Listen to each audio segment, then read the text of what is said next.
Welcome to the unboxing. Hey, what's up guys? MKBHD here, and this is the one we've been waiting for. This is the one I told you to skip iPhone 8 for. This is the one that represents the future of Apple smartphones. This is iPhone 10. And while it doesn't say X anywhere on the front of the box, people are pretty much always going to call this one the X. I've just accepted that.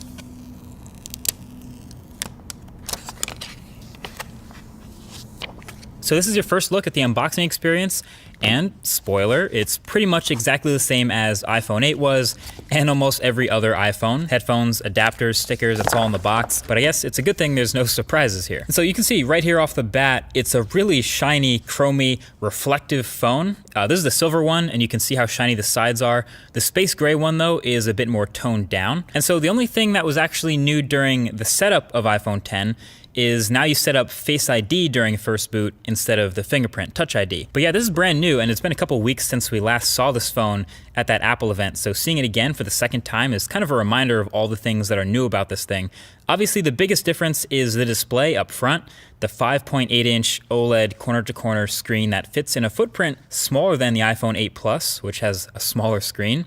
So naturally, pretty much all the focus is going to be on that, and the notch at the top, and how apps handle it, etc.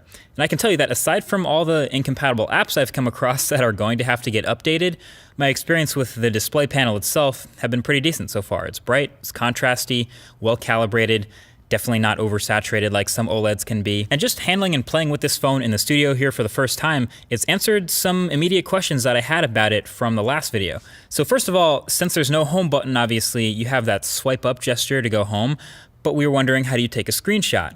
That is power and volume up. So that's the new screenshot combo for iPhone 10. And then since holding the power button now goes to Siri, how do you turn the phone off? Well, it's gonna be long pressing the power button and volume up key, and that'll get you to see that power off menu. So those are two new key combos to memorize there. And then of course I was reminded of how many gestures there are now to memorize. Obviously when you get rid of a button, there's a whole bunch of swiping and gestures to replace it. So there's the multitasking and app switching motions, which are pretty similar but both kind of useful in their own way.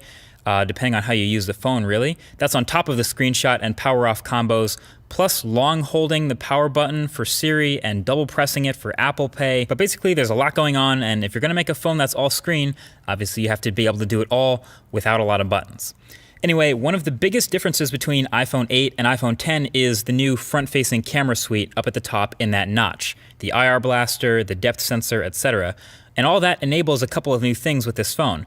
Number one is obviously Face ID. The setup, like you saw, was pretty quick and painless, and it's been working pretty well since then for unlocking my phone. Now, I've only really had this phone for a day like the rest of press, but so far in this time, it's been fine, and it works as advertised as far as being smart and not easily spoofed. You can see the little lock under the time when the phone is locked, and basically instead of placing your fingerprint, the phone will not unlock until you look at the phone like you did during the setup process. And then once you do, it's pretty quick to unlock. You can see the little thing open, and then you can swipe up to open your phone. And sure enough, it doesn't work with a picture of you. It doesn't work when you're looking away. It doesn't work when your eyes are closed.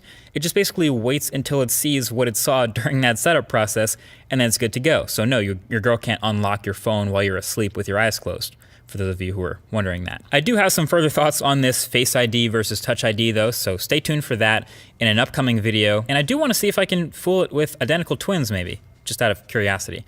Anyway, with the new notch, you also get a new front-facing camera complete with selfie portrait mode. Messing around with it, it seems pretty average. Interestingly enough, that Pixel 2 that I've been testing seemed way more confident with the front-facing camera portraits than the iPhone 10. Now there's no doubt both of these will get better with time and software updates, but just from turning on portrait mode, switching the front-facing camera, and snapping a picture, these are the types of results you're gonna get. There's a pretty big difference between the two if you ask me, especially if you're looking at edges and hair and things like that. And sometimes the iPhone just didn't want to blur the background at all, just got really picky about the lighting. But that's something, again, we'll be testing a lot more for the full review of this phone. Oh yeah, and the new front-facing camera suite will get you animojis. So yeah, you can see in these animojis, the physics of things moving around is actually pretty on point.